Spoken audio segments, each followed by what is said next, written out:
Assalamualaikum warahmatullahi wabarakatuh. Innal hamdalillah nahmaduhu wa nasta'inuhu wa nastaghfiruhu wa nastahdi wa na'udzu billahi min syururi anfusina wa min sayyiati a'malina. Innahu may yahdihillahu fala mudilla lahu wa may yudlil fala hadiyalah.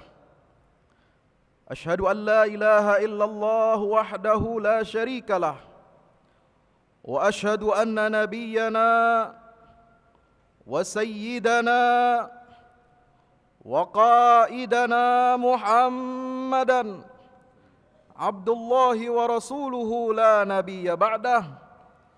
Allahumma salli wa sallim wa barik ala hadzal nabiyyil ummiyil karim wa ala alihi wa azwajihi wa ashabihi at-tayyibin. Amma ba'du fa ya ibadallah, usi nafsi wa iyyakum bitaqwallahi wa ta'atihi faqad fazal muttaqun. Hadirin ma'asyiral muslimin, jamaah salat Jumat yang mudah-mudahan kita semua dirahmati oleh Allah Subhanahu wa taala. Marilah kita panjatkan puja dan puji syukur kehadirat Allah Subhanahu wa taala yang telah memberikan karunia nikmat iman dan Islam kepada kita. Nikmat sehat wal afiah, nikmat kita dapat melangkahkan kaki kita di siang hari yang berbahagia ini dalam rangka menjalankan kewajiban kita sebagai kaum muslimin, yaitu melaksanakan ibadah Jumat berjamaah.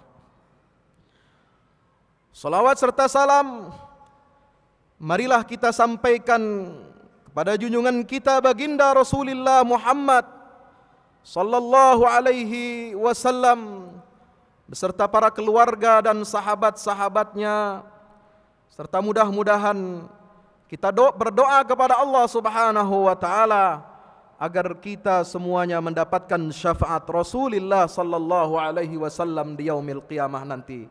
Amin ya rabbal alamin.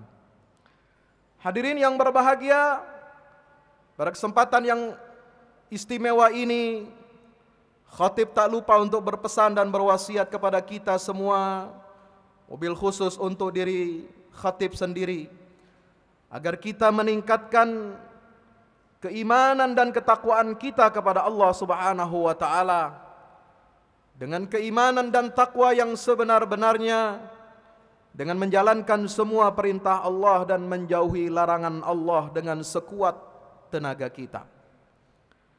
Hadirin rahimakumullah, di dalam satu kitabnya Al-Imam Al-Hafiz Abu Bakar bin Abdurrahman Ibnul Jauzi rahimahullah pernah mengisahkan ada seorang kaisar besar yang bernama Anushirwan, seorang raja yang hebat. Kekuasaannya, kekayaannya, popularitasnya. Pernah pada satu waktu dia bersama pasukan-pasukan pengawalnya berlatih berburu di tengah hutan. Entah bagaimana kemudian Raja Anushirwan ini yang kebetulan tidak dalam keadaan formal menjabat, dia sedang mengambil cuti dari jabatannya karena hendak refreshing berburu, terpisah dari pengawal-pengawalnya. Kemudian cuaca tidak mendukung dan turun hujan yang sangat lebat.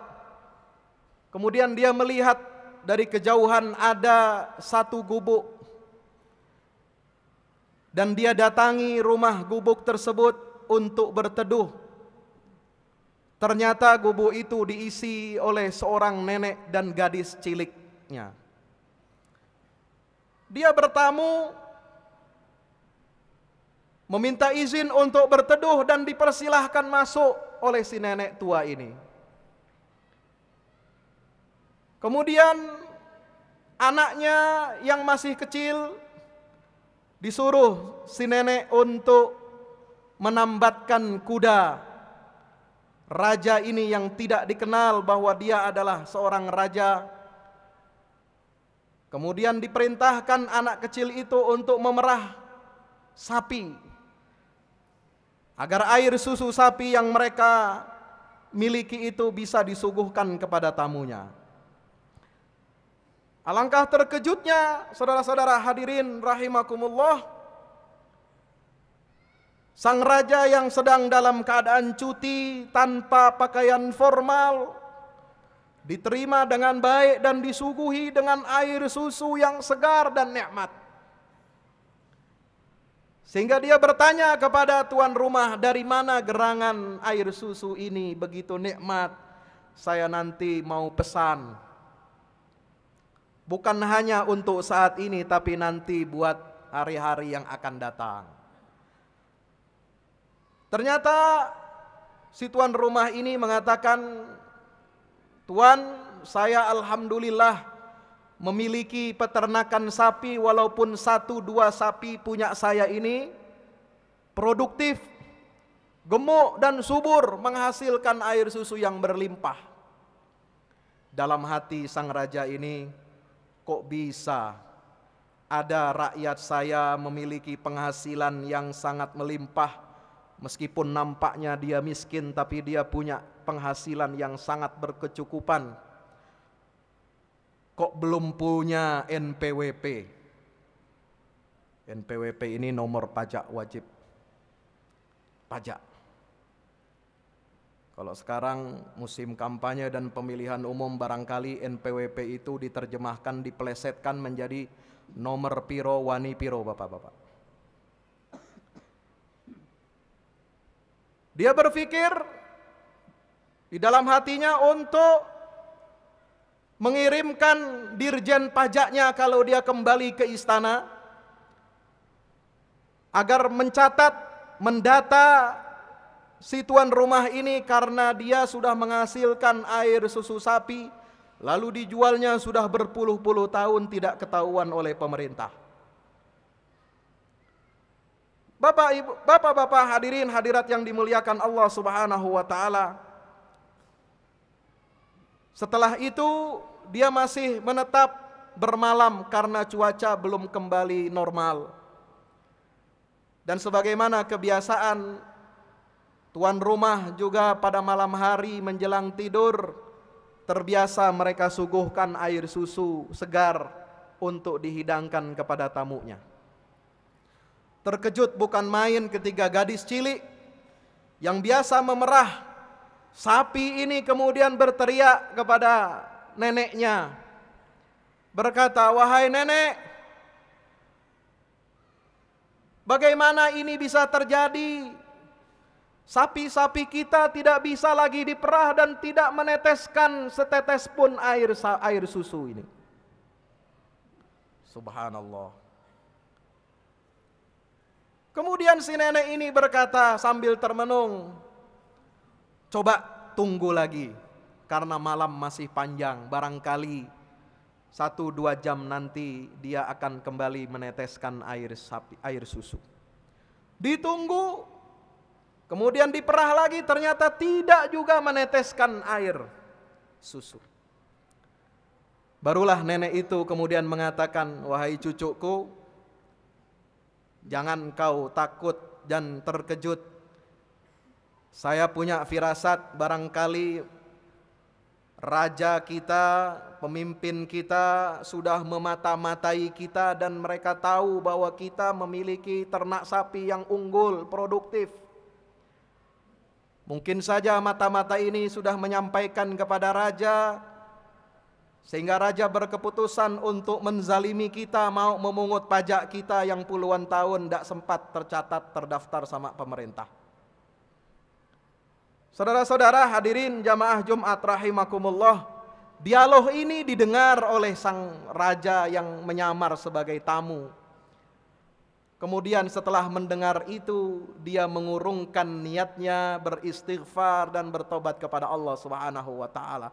Oh, ini rupanya yang membuat sapi-sapi itu tidak mau meneteskan air susu, karena saya sudah berniat zolim, berniat tidak baik kepada rakyat saya. Allahu Akbar. Pada keesokan harinya, ketika cuaca sudah kembali normal, dia mau izin keluar dan bertemu dengan pengawal-pengawalnya. Raja ini kemudian meminta maaf kepada si tuan rumah dan mengatakan, "Wahai nenek, mohon maaf, saya telah merepotkan isi rumah ini, dan juga yang kedua saya ingin meminta ridhonya, karena ternyata perilaku dan niat saya ini menyebabkan air susu tidak keluar dari sapi perahan yang nenek pelihara itu." Sungguh terkejut si nenek ini. Ternyata tamunya yang mendengar dialog semalam itu adalah rajanya sendiri. Hadirin jamaah Jumat rahimakumullah. Dari sini Al-Imam Al-Hafiz Ibnul Jauzi mengambil kesimpulan pentingnya kita memiliki dan mengangkat pemimpin yang saleh, pemimpin yang amanah, pemimpin yang jauh dari sifat-sifat culas dan zalim. Karena dengan pemimpin yang baik, yang saleh, jauh dari kezaliman dan keculasan, Allah Subhanahu wa taala akan memberikan keberkahan-keberkahan yang ada di langit dan di bumi. Sebagaimana firman Allah Subhanahu wa taala di dalam surah Al-A'raf, "Walau anna ahlal qura amanu wattaqau lafatahna 'alaihim barakatim minas sama'i wal ard walakin kadzdzabu." Sekiranya penduduk negeri mereka beriman dan bertakwa kepada Allah Subhanahu wa taala, maka pasti akan kami bukakan pintu-pintu keberkahan dari langit dan di bumi. Yang dituntut agar keberkahan turun dari Allah bukan hanya rakyatnya yang beriman dan bertakwa, tetapi juga yang pertama dan paling utama yang dituntut adalah tentu saja masuk ke dalam cakupan pertama dari ayat walau anna ahlal qura adalah pemimpin-pemimpin. Level pengambil kebijakan-kebijakan yang ada di tengah negeri dan negara itu harus beriman dan bertakwa kepada Allah Subhanahu wa taala. Hanya takut kepada Allah, takut untuk menzalimi rakyatnya, sehingga dia menjauhi sifat-sifat culas, zalim, khianat kepada Allah, Rasul dan rakyatnya. Inilah salah satu kriteria pemimpin di dalam Islam menurut ajaran Al-Quran dan sunnah Nabi kita Muhammad sallallahu alaihi wasallam. Kalau kita lihat, kita bolak-balik isi daripada lembaran Al-Quran ini, saudara-saudara hadirin rahimakumullah. Al-Quran tidak hanya berisikan ajaran-ajaran rohaniah, spiritual. Tidak hanya mengajarkan kita untuk salat, puasa, zakat dan haji semata-mata, tetapi Al-Quran isinya adalah komprehensif, lengkap. Karena Al-Quran menjamin kebahagiaan kita di dunia dan di akhirat. Bagaimana kita bisa menjamin kebahagiaan kita di dunia dan di akhirat kalau ajaran Al-Quran ini tidak menyangkut semua urusan dunia dan semua urusan akhirat? Salah satu yang disoroti di dalam Al-Quran adalah kriteria pemimpin dan kepemimpinan menurut Allah Subhanahu wa taala. Di antara sekian banyak ayat-ayat Allah, di dalam surah Al-Hajj 41 Allah Ta'ala berfirman menggambarkan ciri-ciri orang-orang yang diberikan kedudukan, kekuasaan oleh Allah Subhanahu wa Ta'ala di muka bumi ini.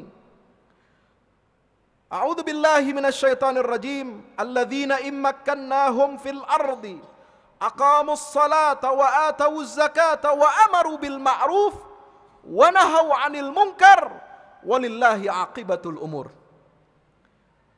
Orang-orang yang apabila kami kokohkan kedudukannya, kami kuatkan kekuasaannya di muka bumi ini, mereka senantiasa menegakkan salat, mereka membayarkan zakat, dan mereka punya komitmen untuk beramar ma'ruf nahi mungkar. Dan hanya kepada Allah lah tempat kembali segala urusan. Indonesia yang berpenduduk mayoritas muslim, insya Allah calon-calon pemimpinnya semua sudah memenuhi kriteria mendirikan sholat dan membayar zakat. Karena secara zahir mereka beragama Islam.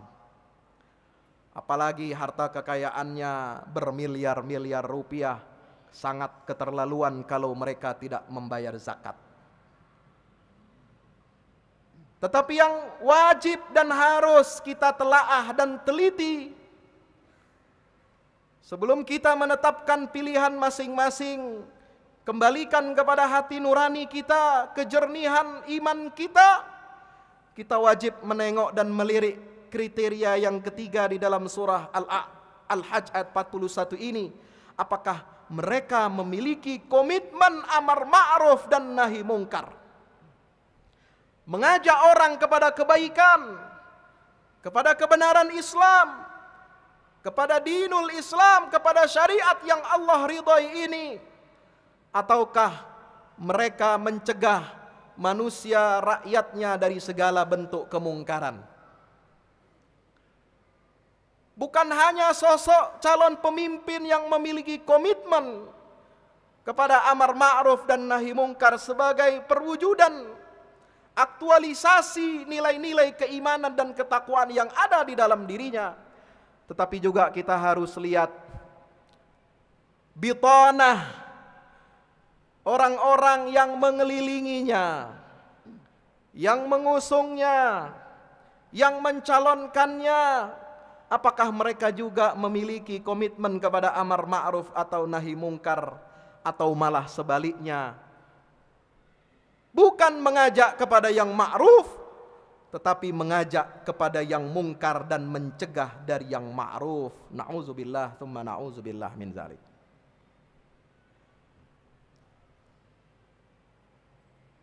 Hadirin jamaah sidang Jumat yang dirahmati Allah Subhanahu wa taala. Berikutnya di dalam ayat-ayat Al-Qur'an yang lain kita disuguhi hidangan Allah Subhanahu wa taala. Kriteria sebagai pemimpin adalah terwujud di dalam sosok Nabi Yusuf alaihi salam. Tidak ada satu nabi dan rasul yang dikisahkan begitu lengkap sebagaimana Nabi Yusuf alaihi salam di dalam satu surah full, yaitu surah Yusuf. Mulai dari masa kecilnya, masa remajanya, bagaimana dia dikhianati oleh saudara-saudaranya, bagaimana dia dikucilkan, bagaimana dia diasingkan, bagaimana dia diperjualbelikan layaknya budak, sampai Allah angkat derajatnya sebagai pemimpin di Mesir dan dipercaya oleh Fir'aun Mesir, Raja Mesir, sebagai Perdana Menteri. Di situ singkat kata, singkat cerita, Nabi Yusuf ketika akan diangkat, dipilih oleh Raja Mesir menjadi Perdana Menteri, merangkap Menteri urusan logistik. Beliau mengatakan sesuatu ciri-ciri pemimpin, manajer yang baik, sebagaimana diabadikan di dalam surah Yusuf. Qala ja'alni ala khazainil ardi inni hafizun alim. Wahai raja, jadikanlah saya sebagai orang kepercayaanmu untuk mengelola perbendaharaan negara. Karena sesungguhnya aku adalah memiliki komitmen yang kuat untuk menjaga aset-aset negara, hafizun, alimun, dan saya memiliki ilmu, wawasan, manajerial, kemampuan untuk mengelola dan mendayagunakan aset-aset negara itu untuk sebesar-besarnya kemakmuran rakyat kita. Sebab itu, ini isyarat-isyarat di dalam Al-Quran yang harus kita jadikan pedoman. Jangan sampai kita memberikan amanah kepada orang, kepada kelompok yang tega mau menjual aset-aset negara, atau mereka yang tidak memiliki kafaah, ilmu pengetahuan dalam rangka menjaga dan memberdayakan kekayaan negara ini untuk sebesar-besarnya kemakmuran rakyat kita. Ini pesan Al-Quran. Yang ketiga, di dalam Al-Quran Allah Subhanahu wa ta'ala menggambarkan sosok Nabi Musa alaihi salam.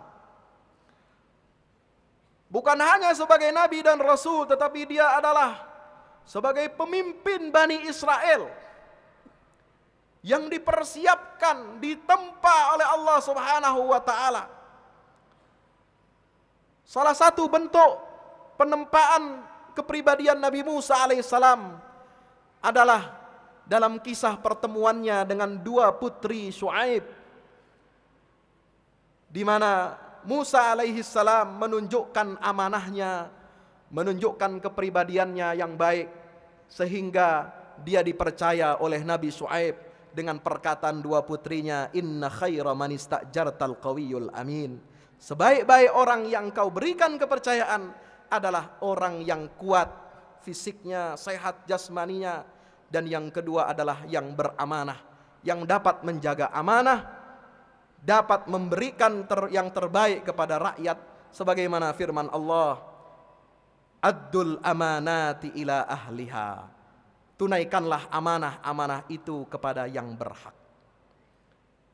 Itulah sekilas kriteria kepemimpinan di dalam Al-Quran, dan juga sabda kita Nabi Muhammad sallallahu alaihi wasallam dalam riwayat hadis At-Tabrani dan Al-Hakim.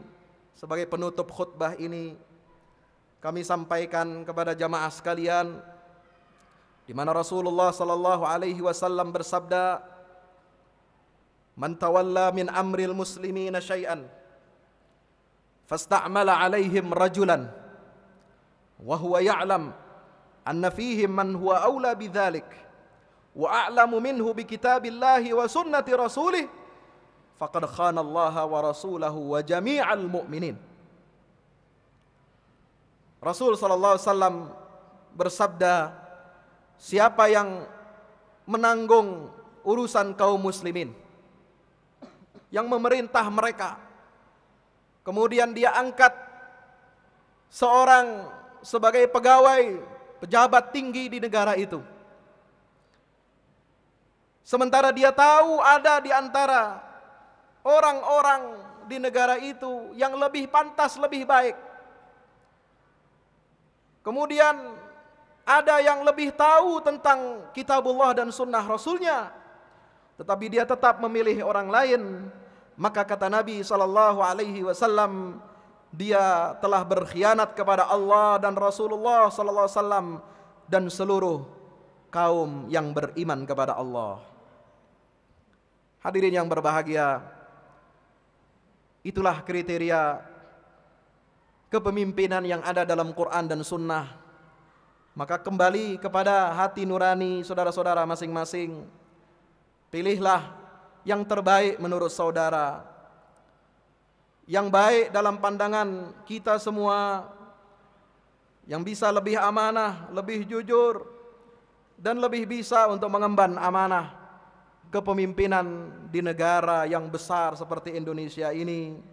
Mudah-mudahan Allah akan memberkahi kita semua dan mengaruniakan kepada kita sosok pemimpin yang lebih dekat kepada kriteria-kriteria yang disampaikan di dalam Al-Quran dan Sunnah Nabi kita Muhammad sallallahu alaihi wasallam. Barakallahu li wa lakum fil Qur'anil azim, ونفعني وإياكم بما فيه من الآيات والذكر الحكيم. أقول قولي هذا فاستغفروه إنه هو الغفور الرحيم. الحمد لله وحده صدق وعده ونصر عبده وأعز جنده وهزم الأحزاب وحده. أشهد أن لا إله إلا الله وحده لا شريك له، وأشهد أن نبينا محمدا عبد الله ورسوله لا نبي بعده. اللهم فصل وسلم وبارك وكرم على حبيبنا وشفيعنا ومولانا محمد وعلى آله وأصحابه ومن سار على نهجه إلى يوم الدين. أما بعد، فيا عباد الله اتقوا الله حق تقاته ولا تموتن إلا وأنتم مسلمون. واعلموا أن الله قد أمركم بأمر بدأ فيه بنفسه وثنى بملائكة المسبحة بقدسه وثلث بكم فقال تعالى مخبرا وآمرا: إن الله وملائكته يصلون على النبي يا أيها الذين آمنوا صلوا عليه وسلموا تسليما. اللهم صل على محمد وعلى آل محمد وعلى أزواج محمد وعلى أصحاب محمد كما صليت على إبراهيم وعلى آل إبراهيم في العالمين إنك حميد مجيد. وارض اللهم عن ساداتنا أربعة الخلفاء الراشدين أبي بكر وعمر وعثمان وعلي رضي الله عنهم، وعن سائر الصحابة والتابعين وتابعيهم بإحسان إلى يوم الدين، وعلينا معهم برحمتك يا أرحم الراحمين. اللهم اغفر للمسلمين والمسلمات والمؤمنين والمؤمنات الأحياء منهم والأموات، إنك يا ربنا سميع قريب مجيب الدعوات. اللهم أعز الإسلام والمسلمين وعلي بفضلك كلمتي الحق إلى يوم الدين. اللهم ول علينا خيارنا ولا تول علينا شرارنا، ولا تسلط علينا من لا يخافك ولا يرحمنا. اللهم أنت ربنا لا إله إلا أنت، خلقتنا ونحن عبادك، ونحن على عهدك وعدك ما استطعنا، نعوذ بك من شر ما صنعنا، نبوء لك بنعمتك علينا ونبوء بذنوبنا فاغفر لنا فإنه لا يغفر الذنوب إلا أنت. اللهم أرنا الحق حقا وارزقنا اتباعه، وأرنا الباطل باطلا وارزقنا اجتنابه. ربنا تقبل منا إنك أنت السميع العليم، وتب علينا يا مولانا إنك أنت التواب الرحيم. ربنا آتنا في الدنيا حسنة وفي الآخرة حسنة وقنا عذاب النار. وصلى الله على نبي الرحمة وعلى شفيع الأمة سيدنا محمد صلى الله عليه وعلى آله وصحبه وسلم، والحمد لله رب العالمين. وأقم الصلاة.